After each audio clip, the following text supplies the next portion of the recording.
It's Wednesday, December 20th, and wouldn't you know it, the Give and Go show is back in your life. My first time saying that in a few weeks. My name is Griffin Queen, as always, joined by Matt Modi and super producer Elliott Shiotani. Matt Ferentinos is not with us this week. This is my first week back since maybe the start of December. I don't know if I've been here in December yet. This might be my first December episode. Good to be here. We've got a lot of fun stuff we're talking about today. I know Modi's got a topic on something nerdy. He didn't tell me what it was, but it's something nerdy. So we're going to talk about that. We're going to talk about the Christmas Day games that are coming up. In my opinion, and I think the opinion of a lot of fans, tends to be the best day of regular season basketball every year. And then we are also going to be doing some Christmas wish lists. So we're going to go through a few teams each. We're going to talk about something that each one of those teams could use or needs, what they would put on their wish list for the holiday season. We are not allowed to do our own teams, so you will not be hearing anything from me on the Lakers, anything from Modi on the Sixers, or anything from Elliott on, he says, the Raptors, but I don't think he watches basketball. Guys, Elliott, Modi, good to see you both. How are you, Modi? Good. It's been a while. I think this is at least our first December episode together, because you missed a week when it was just Ferentinos and I, and then I missed a week when it was just you and Ferentinos, and then last week we all missed. So yeah, doing well. How about you guys? I'm doing good. I just started my job. I started a new job. You did start a new job. That's pretty exciting. That's significantly cooler than most of the stuff I think the rest of us are doing, if I'm being honest. I'm not doing anything cool. So yeah. I mean, it's a job. Like, a job is only so cool, but do you get paid from that job? Does that job give you money that you then use to spend on yourself and your family? Yeah, that's true. I do. Coolest thing you can do. My life's pretty much the same as it has been. Before the pod, we were talking about Modi coming out to visit me in sunny Los Angeles for a Sixers-Lakers game in a few months. If that ends up happening, maybe we'll do one of these in person. Maybe we'll get a little head-to-head give and go going. But nothing else really need to talk about. Ferentinos, if you're watching this, big shouts to you. Sorry you couldn't make it this week. Modi, you said that you had something nerdy you wanted to talk about. I'm going to turn it over to you. Let's get it going. Yeah, it's pretty simple, nothing crazy. I'm currently in the market for a new anime. I finished, or I guess I should say I caught up on Demon Slayer yesterday. The only thing, and I know that I asked the two perfect people for this request. The only thing I'll say is I'm not really looking for a shonen where it's like a classic antagonist is battling enemies, and as he gets stronger, the enemies also get stronger. So it really makes him getting stronger pointless because it just scales up. Like, obviously I love One Piece and Naruto, but like, I think the constant one-upping of enemies is just kind of an exhausting anime trope. I think that's why I love Full Metal and Attack on Titan so much, because neither of them really do the classic anime tropes. Like, they're not overly horny and they're not overly like training montages, really, outside of like Eren with the Titan training, but that I thought was unique and different. And Demon Slayer was the same way. I like Demon Slayer. It was fine.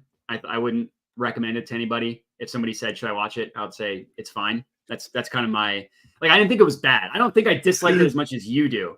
But I don't dislike it. I think it's perfectly fine. I dislike the level of hype that it gets, as if it's like, I think it's beautiful. I feel like I always say that. Like, it's gorgeous. It looks really good.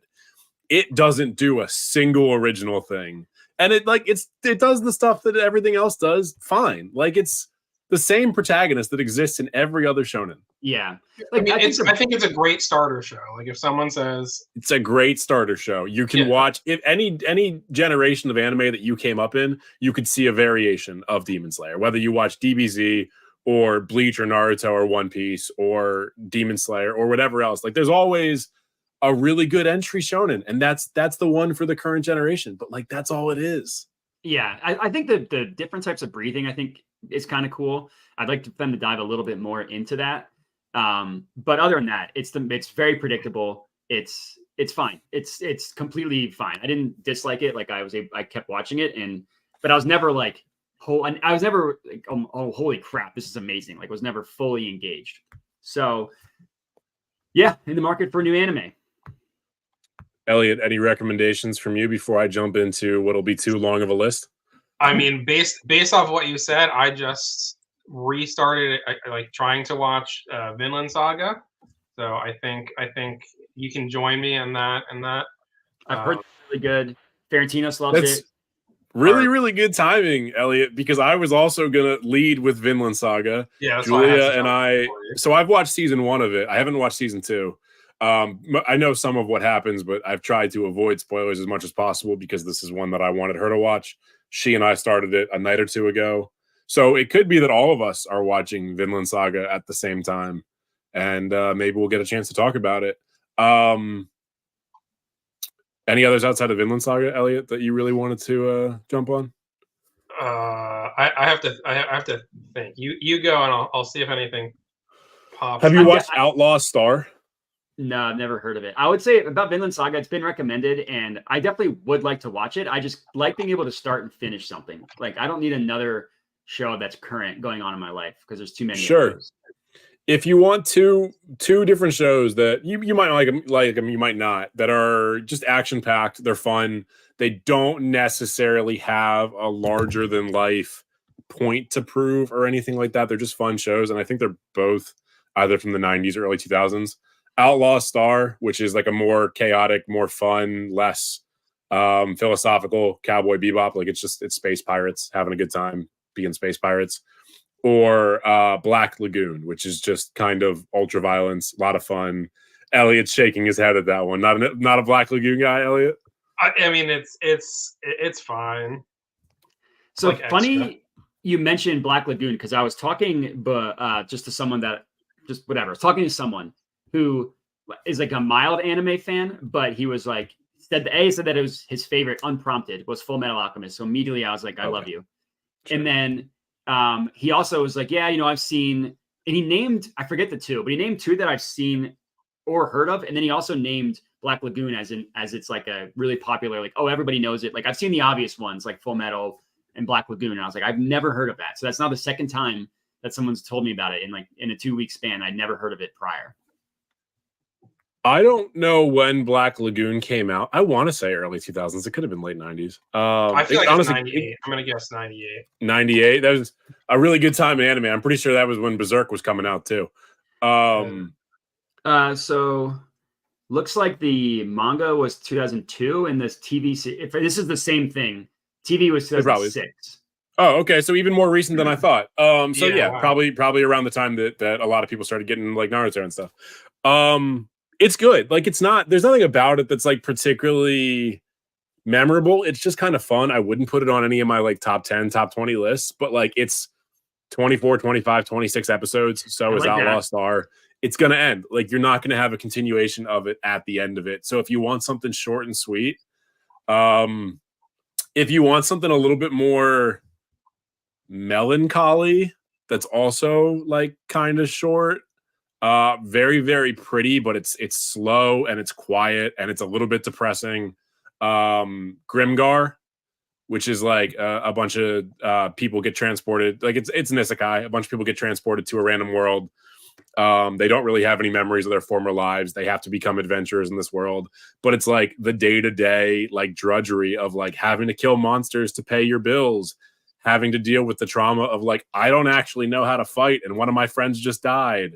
Like, I think it's, again, probably like 20 to 24 episodes. Like, it's not a long show.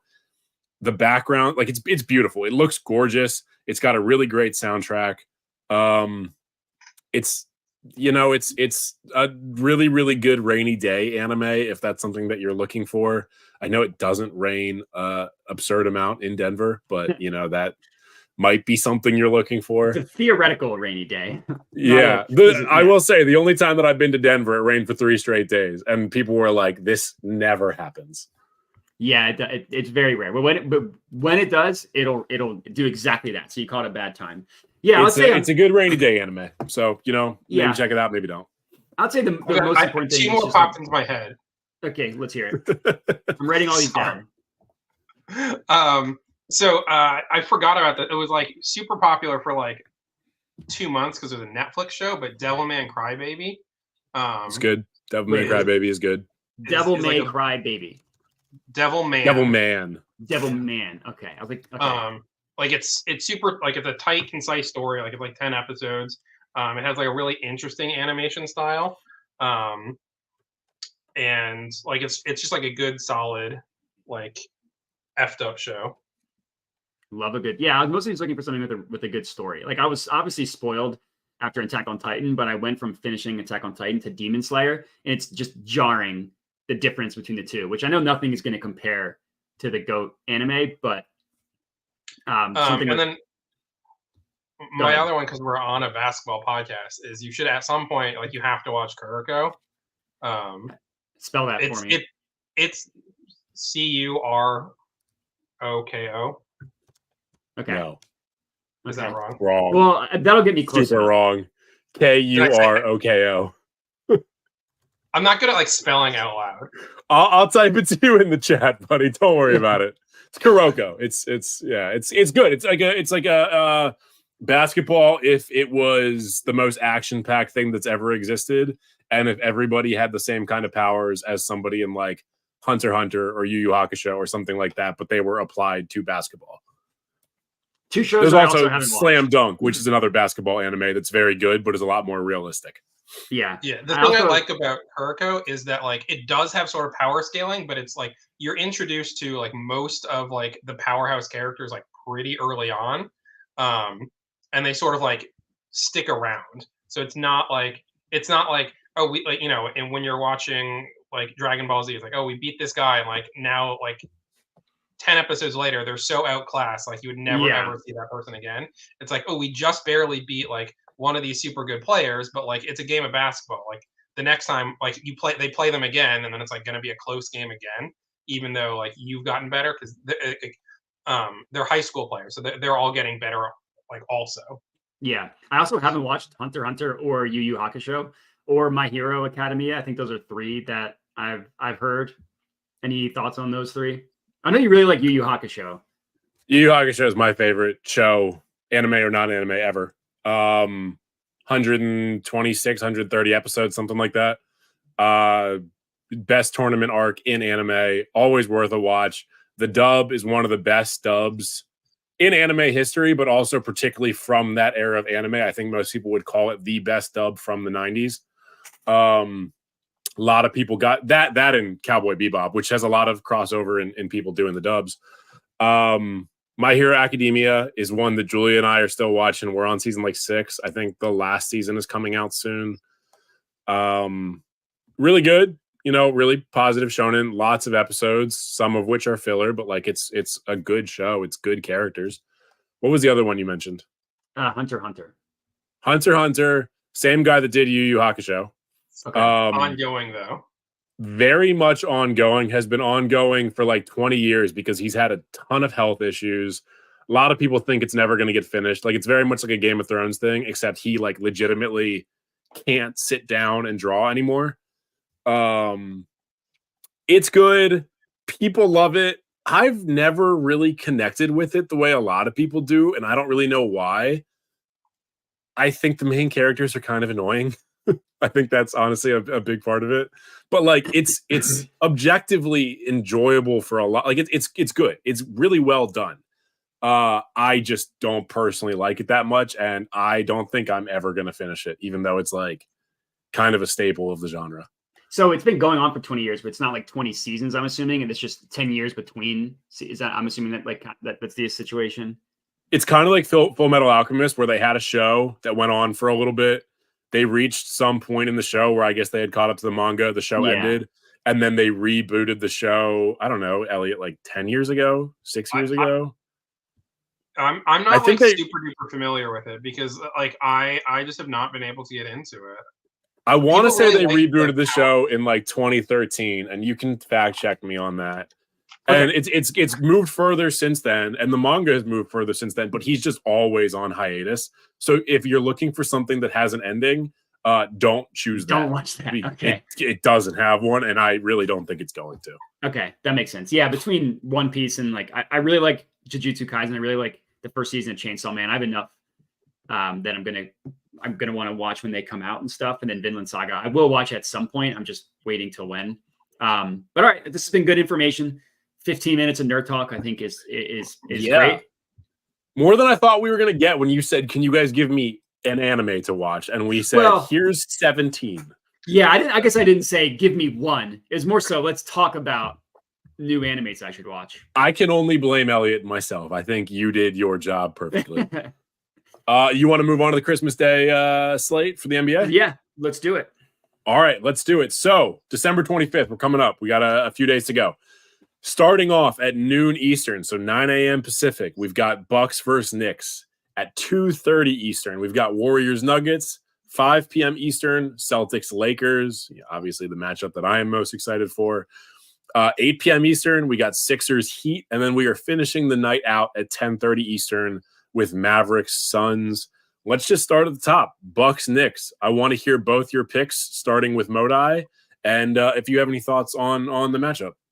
Yeah, this is actually perfect timing because I, if I'm being honest, forgot that we were doing this. But on my YouTube channel, I literally did a Christmas Day betting preview, so I have all my notes. So I am accidentally prepared. That's the best kind of prepared. That's the best kind of prepared. Yeah. I chose the Bucks here. I feel like their first 10 to 12 games, and I was saying this, they really, even though they've consistently been winning, they really haven't looked good.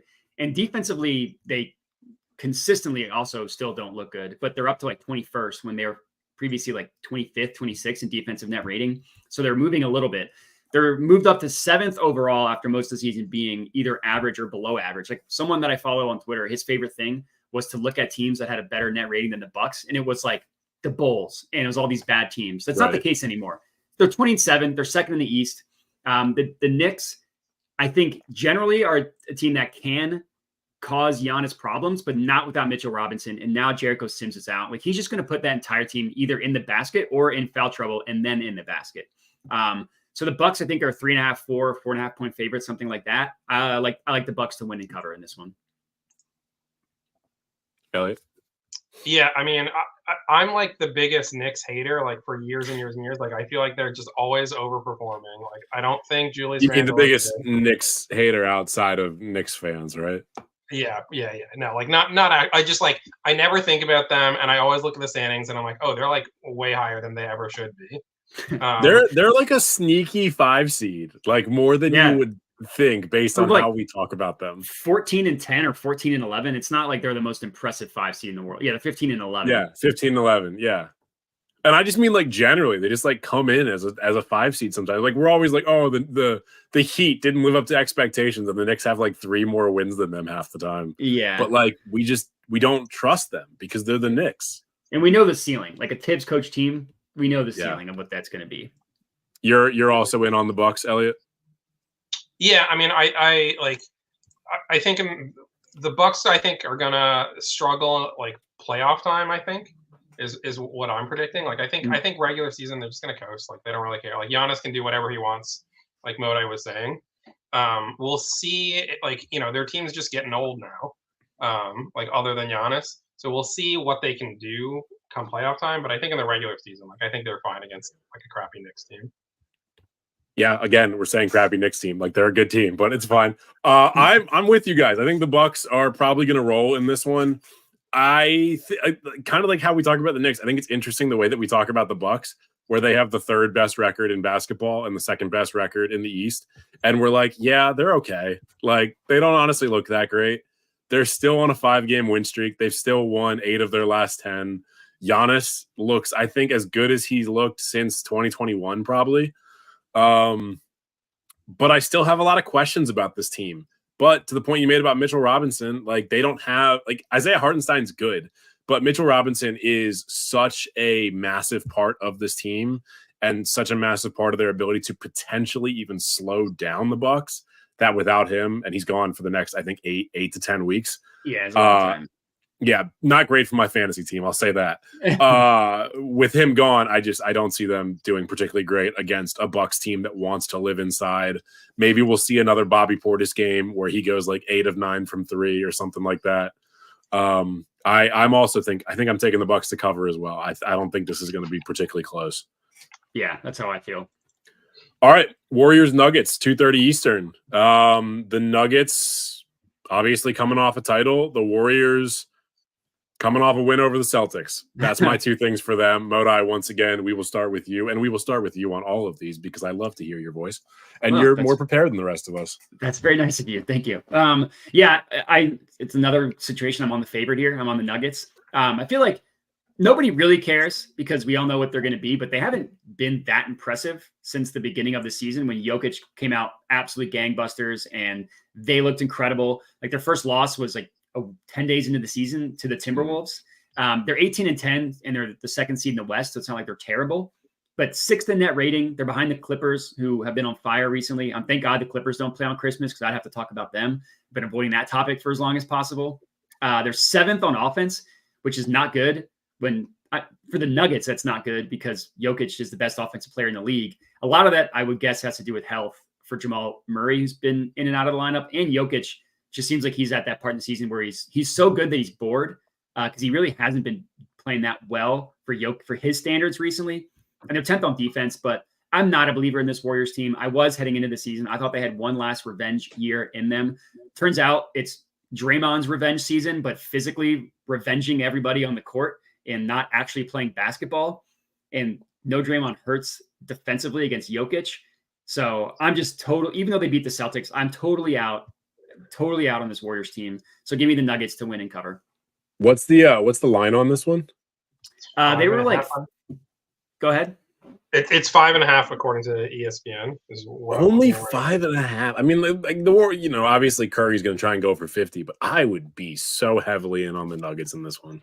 I got them at 4.5, but it's possible that it changed since earlier. Even today. Better. Elliot, your thoughts? Yeah, I mean, already I feel like even with Draymond, I don't think do the Warriors have anyone who can even slightly slow down Jokic? So I feel like he can have their way with them. They're also they're playing the Raptors right now, and they're up 14, so that means they're really, really good. They beat the Wednesday Raptors. Yeah, the Wednesday Raptors, right? All other days were bad, but on Wednesday it is a good team. Wednesday Raptors fuck pretty hard. Yeah, I mean, I think they're just over 500 on Wednesdays, but they're 11-15 overall though. So the fact that they're over 500 on Wednesdays says a lot. Yeah. But yeah, I mean the Warriors' demise is not quite as much as we were talking about a while ago. Like Clay seems like he's starting to put things back together. He doesn't look like he's totally dead. But again, it's just the whole team is Curry right now. On Wednesdays, they're 6-2 this season. The Raptors. Yeah. That's good. A lot more than over. That's a little bit more than slightly over 500. That's actually good, right? crazy. They don't have a single other day of the week. Actually, Sundays they're 2-1. Okay. There you go. Wow, the Sunday Raptors. The Sunday Raptors. That's also good. I don't God's think they day. have Friday win yet. They are 1-5 on Fridays. Okay. Dude, I fucking love Basketball Reference. I love that they have splits by day because That's crazy. Unhinged people like us are going to look this up. So they were like, yeah, I guess we should include this on their splits page. That's actually kind of nuts that they are 6-2 on Wednesdays. It's the day where they played the most games. The next highest is Friday, where they're 1-5. So either 8 games on Wednesday where they're dominant, or 6 games on Friday where they're the worst team in the league. They're the Pistons. Very interesting. Okay, we're not the Pistons. Well, you could be. Yeah, that is interesting. Sorry, I got so sidetracked by that. I'm with you guys. I'm taking chalk on this one as well. I'm with the Nuggets. To the points that you made. No Draymond Green. Wiggins has looked like a shell of himself. Klay Thompson, he's had a couple bounce back games, but when he's not shooting well, he looks slow. His hands are not active. Like, he's not the defender he used to be. He can't really do anything else. Obviously, we've made a lot about the whole Curry turnover issue.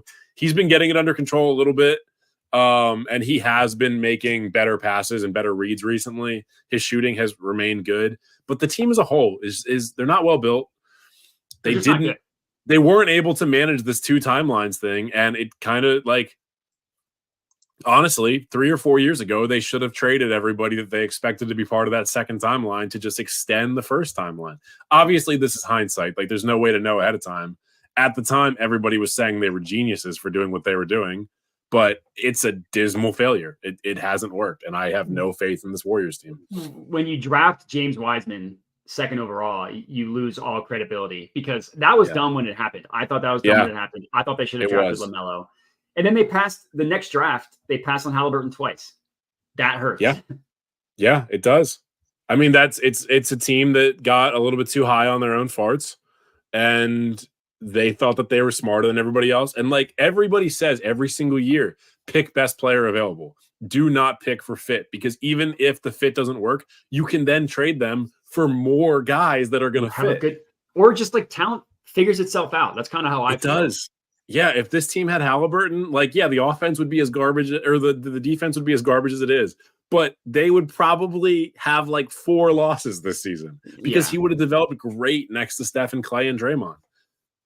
I'm not upset that it didn't work out because, as everyone knows, I am a Warriors hater, but there is a piece to me that is like, this could have been really cool if y'all made it work. Let's move on. Celtics, Lakers. I have a suspicion that you guys are going to take the favorite again, who I imagine are the Celtics. Modi, let's start with you. You're 1 for 2. The Celtics are the favorite, but I'm actually taking the Lakers here.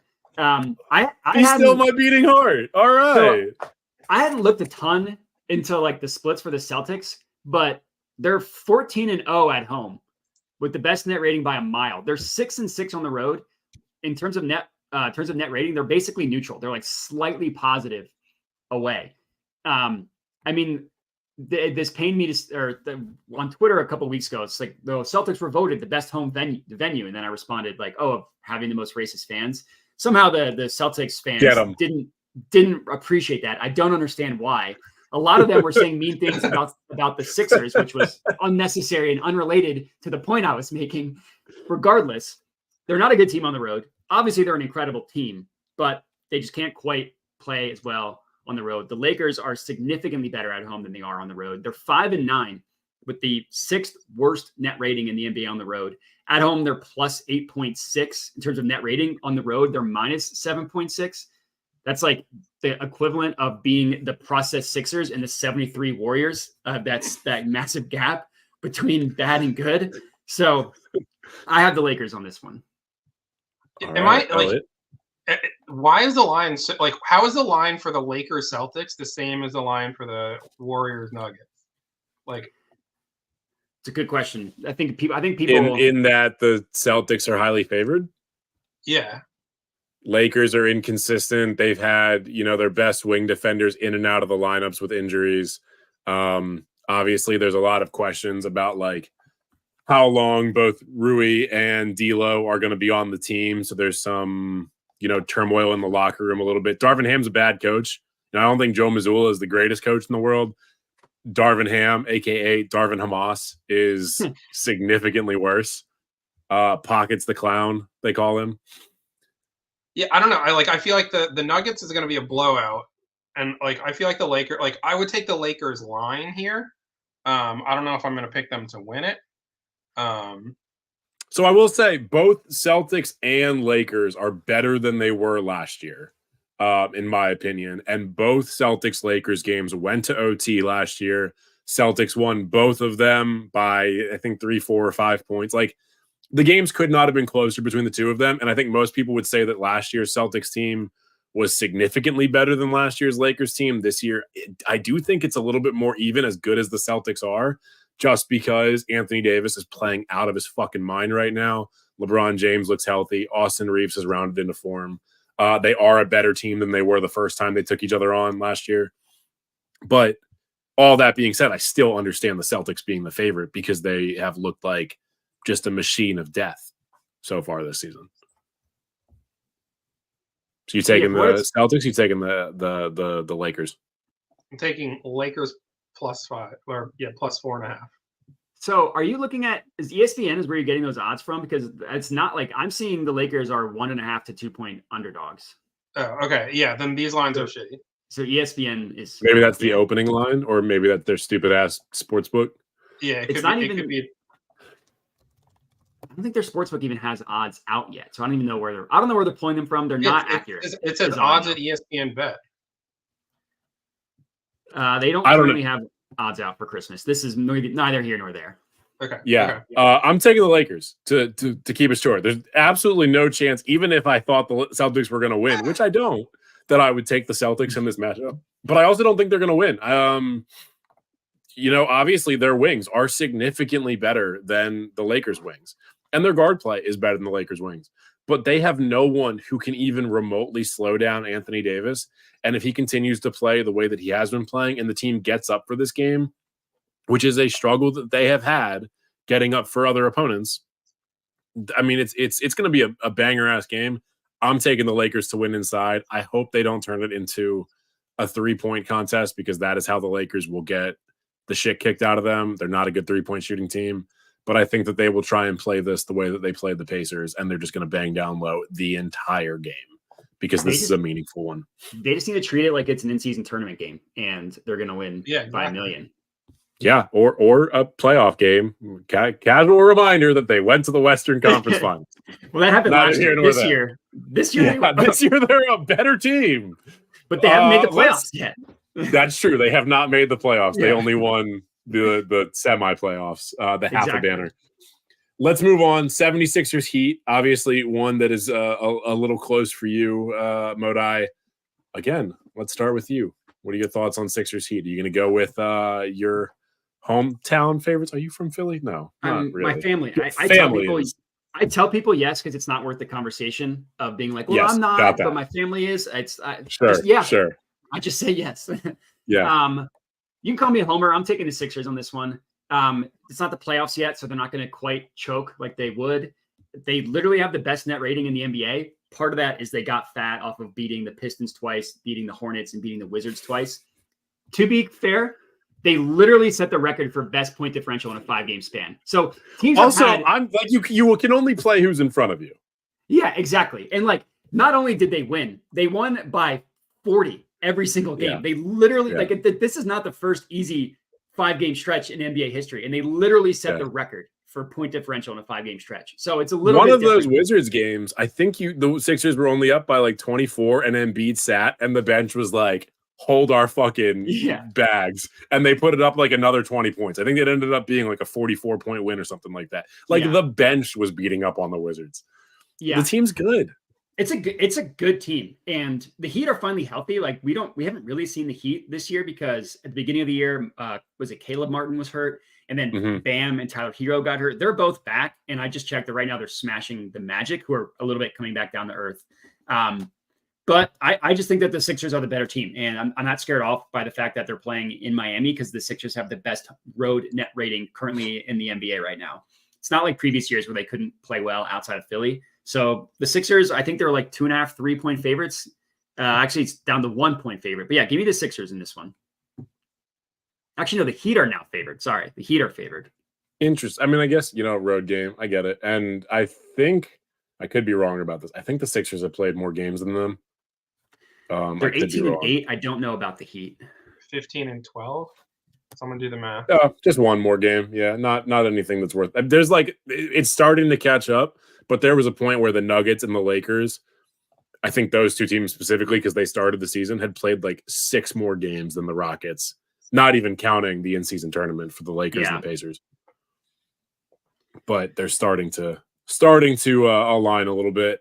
Elliott, who are you taking in this one, Heat or Sixers? I'm going Sixers also. I mean, Embiid, again, not everyone likes the way he plays, but the way he plays is successful right now. I mean, he's playing out of his mind. No one can slow him down. And like the Heat don't really like. It's not playoff time, so Jimmy Butler doesn't go like alpha mode. So I feel like they sort of struggle in the regular season to figure out like who's their go-to guy. Like I think Bam is their number 1 scorer right now, which is just like weird because I don't like his bag. Well, if you don't like his bag, then he can't be their number 1 scorer. He's bagless. We talked about this in the playoffs last year. He is bagless on offense. He is. I mean, he's got like that little like elbow jumper sometimes. But I'm also not going to talk because there's a period there where Anthony Davis had a great bag, and now like 75% of his offensive game is catching lobs and just rim running. So maybe Bam will go in the opposite direction. Maybe he'll show up next year and he'll be like doing like dream shakes and stuff like that. I mean, what Anthony Davis in the bubble shot incredibly and basically hasn't shot well since, right? It's like basically Anthony Davis in the bubble, if you extend that over a season, is like a dominant MVP. Yeah. But the way he was shooting, yeah. Yeah, he was shooting like 45% from three or something like that. I don't think he shot over 32% like any other year. I'm with you guys. I'm taking the Sixers. They're the better team. Like the Heat are good. I'm not taking anything away from the Heat. I think that they are actually going to show up for this matchup. I think they like playing the Sixers, and they like playing against Embiid. And I think Jimmy Butler always tries to prove something in this matchup. But right now, the way the Sixers are playing, I just think they're the better team. I think Tyrese Maxey is going to carve them up. A lot of this might end up coming down to how Kelly Oubre and Tobias Harris play. If they shoot them out of the game, that's going to be obviously not ideal for the Sixers. If they don't rebound well, that's not going to be good for the Sixers. But the Sixers do have more weapons to throw at the Heat. And as of December 20th, Embiid is the best player in the NBA right now. Like, that's just the reality. I'm not going to make the same campaign this year that he wins MVP. I will say it would be really embarrassing if he won the MVP again this year, and then they also lost in the second round again. I think he would have to take a year off from basketball.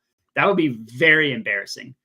I mean, look, if you told me to pick an MVP right now, and granted, we're not even 40 games into the season, I would pick Embiid. It's Embiid. He's MVP. It's Embiid. Like, Giannis is starting to round into form. Jokic has been kind of weird. I'm not giving it to Luka because there's so many other issues that I don't care if you score 35 a game. You give up just as many on the other end and you get yourself ejected too often. But right now, as of today, it's Embiid, and I would have no problems giving it to him. And he could lose in the first round, and I would still say, look, you're the regular season MVP. Would I make fun of him for it? Yes, but it would be a deserved MVP. Yeah, no, I don't. He deserved to win it last year if he keeps playing this way. It'd be very embarrassing. At least when Jokic lost after his back-to-back MVPs, he didn't have Jamal Murray or Michael Porter Jr. either. Yeah, he was playing with a hospital crew. Yeah. All right. Cool. So we're all in on the Sixers. Man, we have not had a lot of disagreement on this. Yeah. Christmas Day might not be as exciting as I thought it was going to be. Let's move on to Mavericks Suns. This one, maybe we'll get a little bit of dissension here. Modai, let's finish out with you. This is the battle of two teams that I don't believe in. That's the first sentence in my notes. I don't believe in the Mavs, despite the fact that they're I think I had the record. Yeah, they're 16-10 in the 5 seed. I could not be a smaller believer in the Mavericks. I also don't believe in the Suns because I have not watched them play basketball. They've literally missed more games than minutes played together of the big three, which is like, emphasis on big. It's not that big. It's a small three, but they literally have played. Yeah, they have missed more games than they have minutes played. But with that said, like I said, I'm not a really believer in either of these teams, but the Suns are going the opposite direction. They're 3-7 in their last 10. They just lost to the Blazers last night. They blew a double-digit lead against the Blazers last night. They almost lost to the Wizards a couple days ago. Maybe a Christmas Day game, the stars show out, even though it's like half the stars. Like Kyrie's probably going to miss. Beal's definitely going to miss. But I don't have a lot of conviction behind this one. But I took the Mavs. They're slight underdogs. They're 4.5-point underdogs. So for reference, Elliot.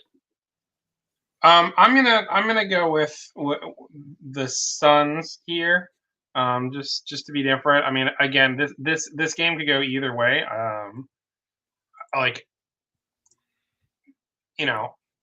Both teams have like strengths and like big flaws in them. So it's really a bit of a toss up. But I just I feel like the Mavs are frauds. Like the Suns are who we know they are. Like we know they're not good. Sure. But the Mavs feel more like frauds. I feel really validated that the Suns are not that good because I was like, this is not going to work. And all of basketball media told me that I was a fucking idiot. I'm like, all right, you guys enjoy having Bradley Beal as your third best player. It's not going to be great. To be fair, in the 24 minutes they played together, they were plus 15. So if you extrapolate that out, they're going to go 82. Yeah, if we extrapolate that out, maybe he'll stop getting hurt. Or maybe he'll be the player he's been for all but 3 years of his 11-year career. Yeah, he had 2 straight years where he played 82 games, and then he had the COVID Yep. year where he played a lot, and then outside of that, he's never been healthy. Yeah, which I've discovered because no one cares about the Wizards, and I may have talked about this before on this pod, and I apologize if I have. I've discovered through Reddit comments and Twitter comments, people being like, I thought Bradley Beal was always like an Iron Man. And I think I have said this. His early career, he was supposed to be on a minutes restriction for his entire career because he had stress fractures in his legs his first 3 years. They were like, he's going to max out at 33 minutes per game. We cannot go over that, or else Bradley Beal is going to have to retire by like 25. And then he kind of just woke up one day and was like, I'm healthy. And now we have, regressed to who he was before. I'm not wishing for lack of health for him, but I told you so. Yeah, you can't. It's like with Kawhi. He's been healthy this year, but at some point you can't just say, well, if they're healthy anymore. It's not like Jokic who plays every game. This is going to come back up a little bit later in this episode, and I'm glad that you said that. I'm not going to make a whole mountain out of a molehill here. I'm taking the Mavericks. I think they're the better team.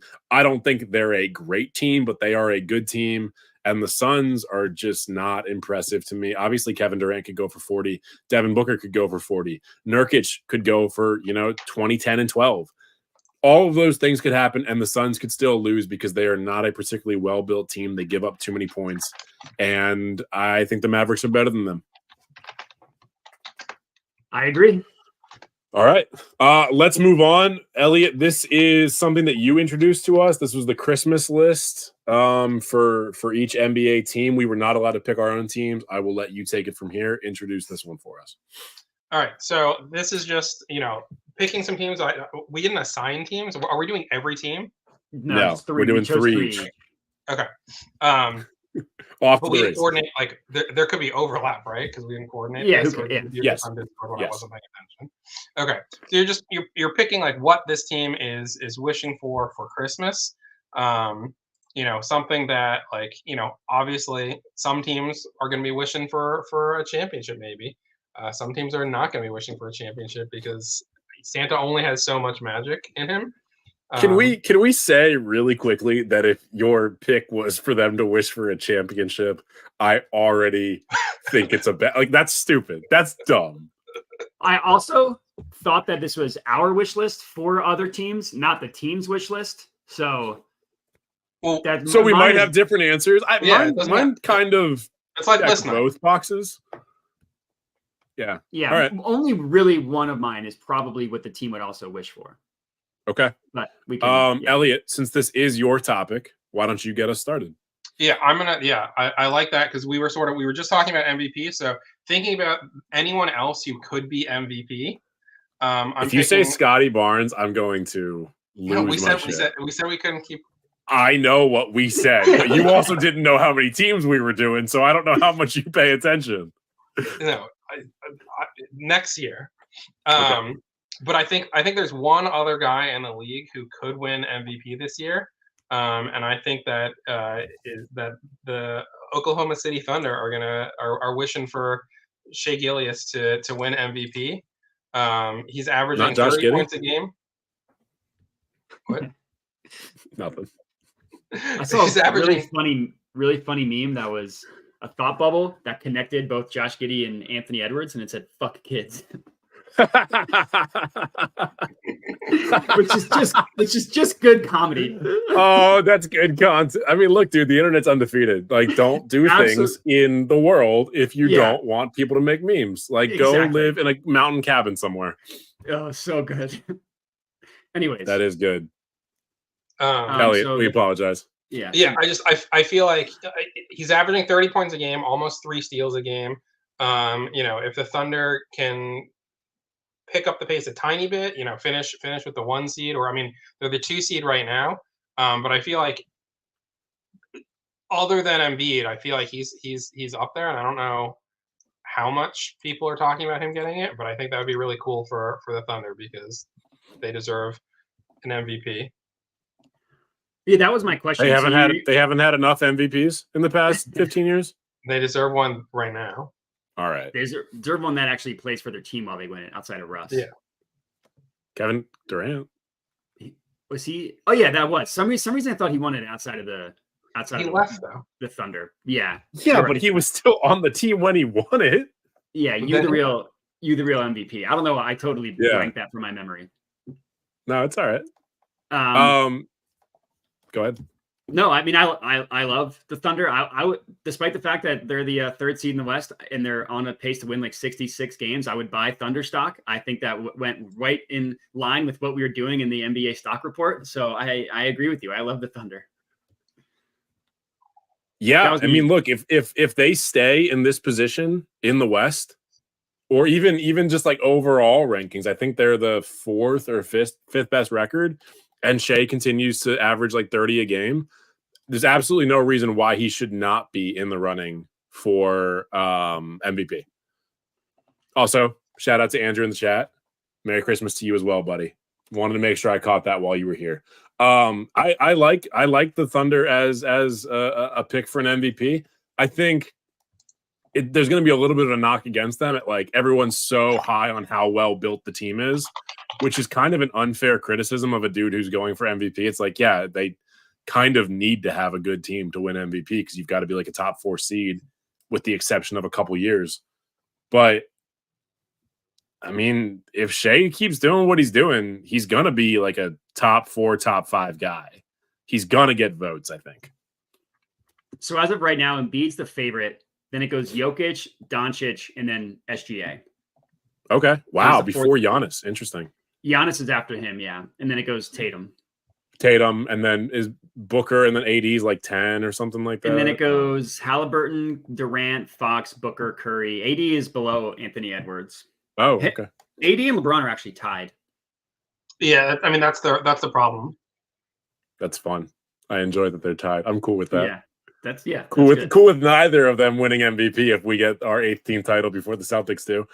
Yeah, that's a good one. I think the Thunder would be pretty happy to have an MVP this year, so that would be a good Christmas gift to them. Modai, what's your first one? Yeah, so I have 3. One's pretty spicy. One's kind of a half troll. So I'm just going to go with the topic that we were already discussing. The Suns, I wish for them health. They wish for health. I just would like to watch them play basketball together because individually, Booker and Kevin Durant have been awesome.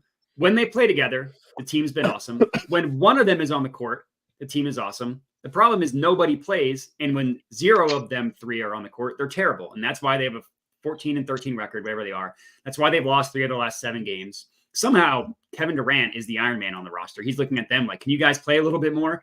Even though we all know it's the January tradition where someone rolls up into him. He strains his MCL and he misses 6 weeks. It's going to happen every year. That's just what it's like with Kevin Durant. I'm not like a huge Suns fan. I think it would be cool if they actually played basketball together. So I would just like to see that happen. So the Suns wish for health. I wish for health for the Suns. You know, as a Suns hater, I do also wish for health for the Suns. I want whoever wins in the league every single year to do it with their fully healthy team against, the 4 other fully healthy teams that they're going to take on along the way. I want everyone to play all the games. I wish that there were sliders in real life that we could turn all the way up to 100 or to 0, or whatever makes more sense for injuries. Like, it really sucks the extent to which injuries have taken over the league since motion offenses have gone into effect, because guys are running so much more and there's way more lower body injuries. And you know, even if guys are playing less minutes, then they're playing less games than they did, you know, in the 90s and 2000s. People are getting hurt all the time. We're the most athletic we've ever been. And, you know, a lot of dudes are blowing out knees and a lot of dudes are tearing ACLs and a lot of that shit's happening. I would love if the Suns showed us who they actually could be as a cohesive unit. I would still root against them. I still don't think they'd win the title, but they'd be fun to watch if their whole 3 or 4 headed beast was all fully healthy at the same time. I actually think they could win the title, but I would never predict that. They could. They absolutely could. I do not think they would, but I mean, they could shoot a lot of people out of the gym. You get a really, really good streak going between those guys, they could win 20 straight. Yeah. And their defense is good. Like that's a Frank Vogel effect, but their defense is good. Yeah. A really, really underrated coach that I was really sad to lose as the Lakers head coach. I thought he was unfairly maligned and he was used as a scapegoat for the Westbrook shit. Yep, he was the Russell Westbrook scapegoat. Yep. Yeah, even though he's not the front office. But neither here nor there. Elliot, your thoughts on this one? Anything you want to add? Yeah, I mean, like I always like hate injuries. And I do think, like you guys are, like what I was saying is when they were together, they showed some promise. And I think there was, all the hype before the season. So it like even if they're not good, they're going to be more fun if they're healthy, right? Like they're not really fun right now. So like I'd rather see like what happens when these three are on the court, even if they end up missing the playoffs or getting knocked out in the first round. Regardless, you want to see your stars play. Yeah. Yeah. All makes sense. I will stick in the same, vein that you're in, just while we're on the topic of this one. I put for the Los Angeles Clippers 1 year of uninterrupted health. I don't think they'd win the title. I don't think they're built to win the title, just with the amount of, they have a lot of shot creators, but they don't really have a lot of defenders. But would it be absolutely insane and enjoyable to watch if at like 35 years of age, we got Harden, Westbrook, PG, and Kawhi all having a season where they're playing, 75 plus games and going into the playoffs healthy? Yeah, like that would be good for the sport. That'd be good for the Clippers. It'd be good for fans of the league. And it would be fun to watch. Like, I don't need them to win. I just think it'd be cool. Kind of like the Suns. Like, I hate the Clippers, but I want to see them healthy to see who they actually could be if this hodgepodge of superstars actually was able to play together for a long period. And right now, knock on wood, they are healthy. They've won 8 straight. They are potentially about to win their 9th straight. I think they're like doubling up the Mavs right now, although that could have changed in the past few minutes. Like this is who they could be. They're beating teams up. They look good after that bad 10-game start to the season. So not really a ton that I think we need to say about that, because we probably just said it about the Suns. But yeah, just like for the Suns, I'm wishing for a year of health for the Clippers as my first Christmas wish list, and I imagine they are also wishing for that. Yeah, for sure. Yeah, I mean, PG and Kawhi missed 1 game, I think, each, or combined, one of the two. So hopefully that keeps up. Yeah. Let's just do this like a snake. So I guess I'll go again. And then we'll go Elliott Modi. Next up for me, the Detroit Pistons. And this is one that I'm kind of wishing for them. And it's one that I know that they are wishing for. An undo button. And not an undo button for a specific player or even necessarily for a front office decision. If I were them, and there's a lot of draft picks that I bet they wish they could undo.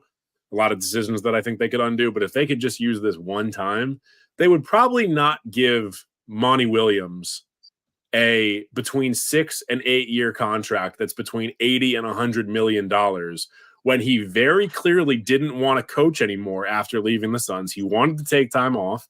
They gave him the biggest coaching contract in American professional sports. And they gave him a ton of money to come back for a team that he's already disinterested in, that reportedly he's already lost the locker room for, and is 2-25 to start his first year and on a 24 straight game losing streak.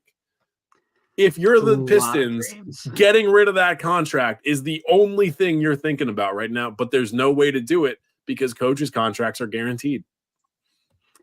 I also have a one for the Pistons, which is funny.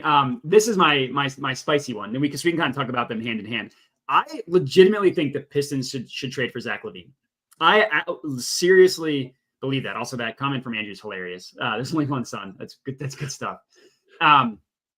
Like I like a lot of their individual talent, and I think I agree with you about Monty Williams. He's running that team into the ground. That's one of the worst coaching jobs I've ever seen in my entire life. That is Joe Prunty level bad coaching. If you remember, he doesn't want to be there.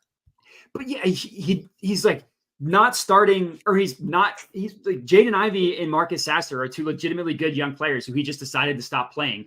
They both can kind of shoot. His starting lineup, the best shooter, and part of this was health because Boyan was hurt. Their best shooter in their starting lineup was Isaiah Stewart, who's a fine stretch big who can maybe shoot twice a game from deep. It's the dumbest thing in the world. Jaden Ivey being able to kind of shoot would immediately put him in the top 2 shooters on the team. 100%. Like it's a terribly built team, and he's doing everything he can to prove some sort of point about their roster construction, about young guys being confident. And there's like, I don't understand what Monty's doing. He wants to get fired so he can just cash out and make his money and not work. No idea what he's doing. But like I said, I like their young talent. And I think that Zach LaVine would actually make a lot of sense on this team. I don't think he would like that. So this isn't like my wish for Zach LaVine. And I don't really think the Pistons would do it because Zach LaVine's already checked out. Zach LaVine would be very upset to be sent from Chicago to Detroit. Yeah. But if we live in a perfect world where he shows up and plays his best, I actually think he would help a lot for the Pistons. And I think they would be a functional NBA team, which is not what they currently are. So I'm with you on Monty Williams. I have no idea what he's doing. It's the dumbest thing I've ever seen. No clue. Elliot, you got. I know you're not really following the Pistons super closely. Nor should you be. The Pistons were sort of on my list. Mine was a joke, but like for Christmas, they just want a win. Like just like they don't want to set the record for like it's one win. One singular win. Unwrap their Christmas gifts. Like congratulations, you guys have one win. They would like if they could play themselves, they would get one. But they've got the Jazz tomorrow. The Jazz are not good. They're missing a bunch of dudes to injuries. I still think the Pistons are going to lose. I'm not saying they're not, but like kind of putting that one up on a platter for them. They could win. I mean, the game between them and the Wizards was must-watch television because the Wizards had lost, like 10 straight at that point? I forget how much. 10 or 12 straight, something like that, yeah. Yeah. And congrats. And then the Spurs got a win. I forgot who they beat, but the Spurs broke their losing streak. The Lakers. They beat the Lakers. Was it the Lakers? I honestly forgot. I didn't even do that on purpose. The two midseason tournament teams, the finalists, both lost, I guess, the same night because the Wizards beat the Pacers. I remember and the Spurs beat the Lakers, and then the Pistons lost to somebody. Like we thought every streak was going to end. I think the Sixers beat up on the Pistons that night. Yeah. So not all dreams come true, but yeah, dude, they're bad, and Monty Williams is making them worse. Yeah, he's like Phil Jackson on the Knicks level bad. Yeah, just completely checked out. Totally checked. Yeah. Weren't they supposed to be like much like last year? What was their record last year? I thought they were going to be decent this year. I took their over. It was I think they were like 15 and 67 maybe last year, but they were supposed to be better because Cade was hurt all last year. Exactly. Like we all. I feel like that was like one of our smash overs. Maybe not. It might have been. I can check. I have that. But yeah. Anyways, was that your official third one, Elliot? Your second one? Yeah, I'll go with that as my second one. All right, so we all had one. We all had one on the Pistons. All right, so we're staking back. So it's me again, right? That's right. You're right. Yep. Mm-hmm. All right. So my wish, and like I don't know if this is what the team would wish for, but this is what I want is I want the Pacers, who are one of the most exciting teams in the league right now, obviously, because they're like I don't know if they still are, but like scoring, averaging 130 points a game. But I would like them to be a play-in team and like fall out and then just like win. Like, I mean, the draft class this year is not good, but I want them to like hop up to like a top 3 or 4 pick, and then like do something next year. Like this team is obviously not going to like win a championship, but I think it would be cool if they like got like a good player in the draft that can like complement the way this team's playing, because like kind right of like now, the Mavericks just did with the center Lively. they got this most recent year with Lively. Yeah. A media contributor. Yeah. So I want that like I don't know what they want. I don't know if they think this team is where they want them to be, but I think just like losing the play-in tournament, go from 13 to 4 or something nice, and just like get a player to make this already exciting team actually a little bit good. A wing defender would do wonders for them because they're just a turnstile. Oh, Modi, it's coming. Let me tell you, when we circle back to me, it's coming. Not for me. That is not my second one. My second one is very, very self-serving.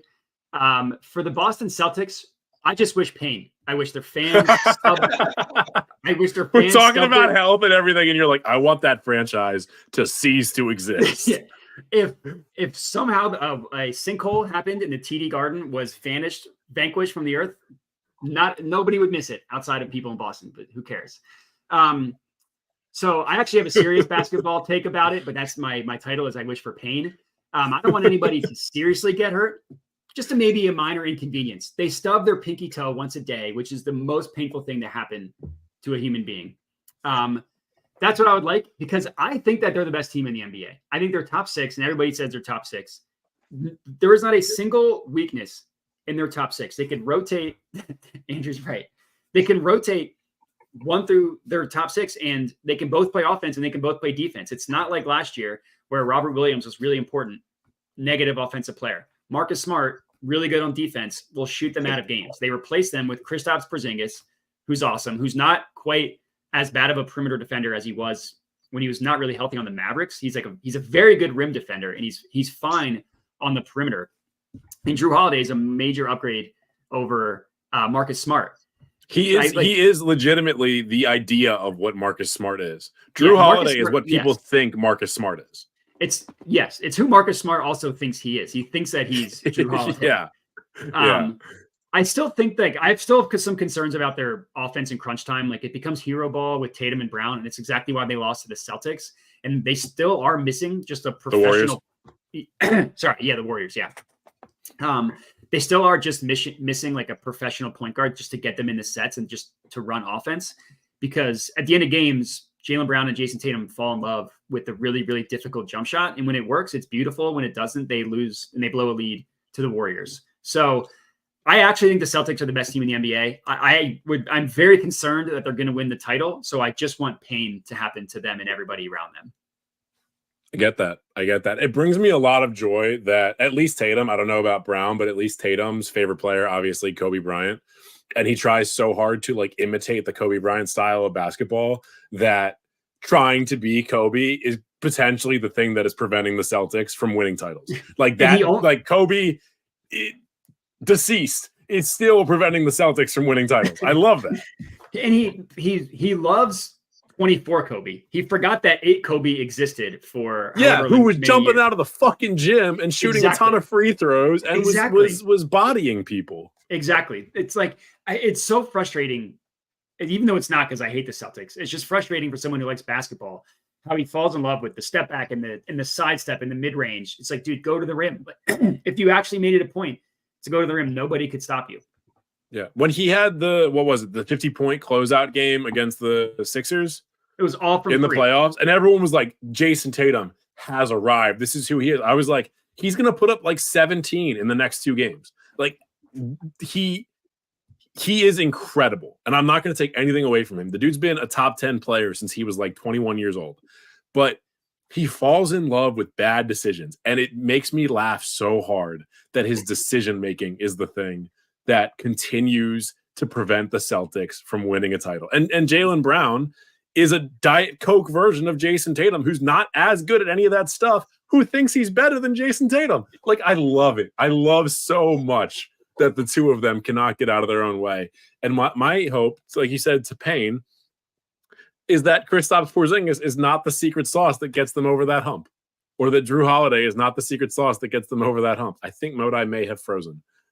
He's got a little wonky eye going on, but I think we lost him. He looks a little bit faded. But yeah, I mean, we agree with him. Pain is what we want for the Celtics. Is you agree? Yeah, Elliot? I mean, I don't hate the Celtics nearly as much as you guys. I don't like I'm a big Jason Tatum and Jaylen Brown fan. Sorry, not fan. Hater specifically. Because I think the Raptors players are better than them, even though they're not. Sure. But I've been making those arguments for many, many years. Scotty Barnes might be better than Jaylen Brown. He is not better than Jason Tatum, and he's not better than Kristaps Porzingis. There were some seasons where Siakam was as good, or at least in the conversation, as Tatum. Like maybe 2 out of the 6 seasons they were in the league together was in a conversation. But whatever that season was, I propped him up hard. Yeah. Let's get your last one while we're waiting on Modai to rejoin. I didn't have the Pacers was my last one. The Pacers was your last one. All right, then he looks like he's rejoining right now. There we go. Fantastic. We just shit on the Celtics a little bit more. Nothing that you really missed. That's great. Do you have one more, or was that your last one? That was my last one. That was your last one. Okay.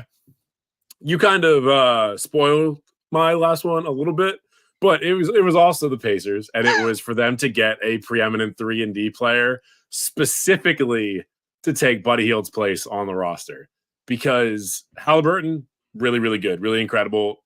Not great defensively, not at a defensively important position. Doesn't matter.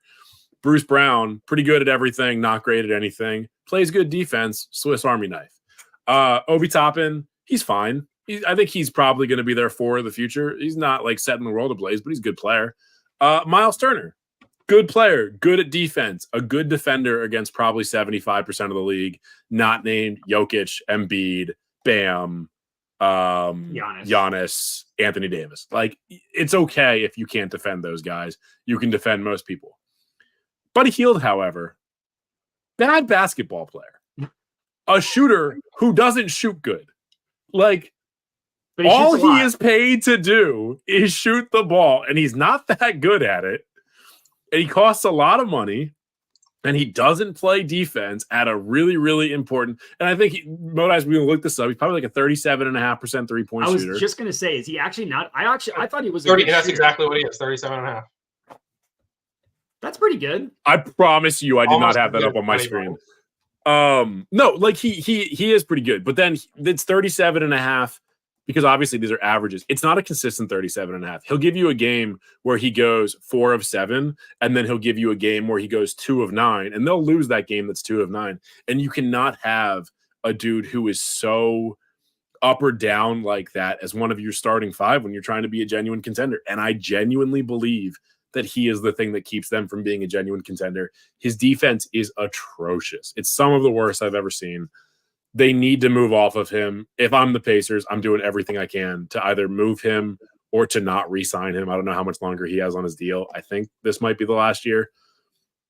If I'm the Pacers, my wish is for like any of the 3-and-D guys in the league, even if they're a slightly worse shooter, if they can play league average defense, this team is a lot closer to a 50-win team than they are a 42-win team.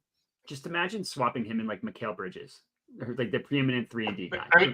If you fucking swapped him and Mikal Bridges, this is like a top 4 seed the whole season, not just up until the midseason tournament. Yeah, I agree. Do they have any assets? Like, that's not like a realistic wish for them. Like, I was trying to think of like who's like the most 3-and-D player in the NBA. That's not a realistic trade. No. I mean, honestly, even if you don't want to give him a guy who's as good as Mikal Bridges, Cam Johnson is a more legitimate 3-and-D guy because he can't do the stuff that Mikal can do. If they had some way of getting Cam Johnson, that would be really good for them. I think they've got most of their picks in coming years. Looking at it, it looks like they've got their 24 first, their 25 first. They've given up a lot of seconds, but for the most part, over the coming years, they have all their first-round picks. So if they wanted to make a move, if they wanted to package somebody with Hield to go to another team, they could. But again, if he only has a year or 2 left on his deal, some other team might either wait until he's expiring or they might just not re-sign him. How important is Mathurin to their team?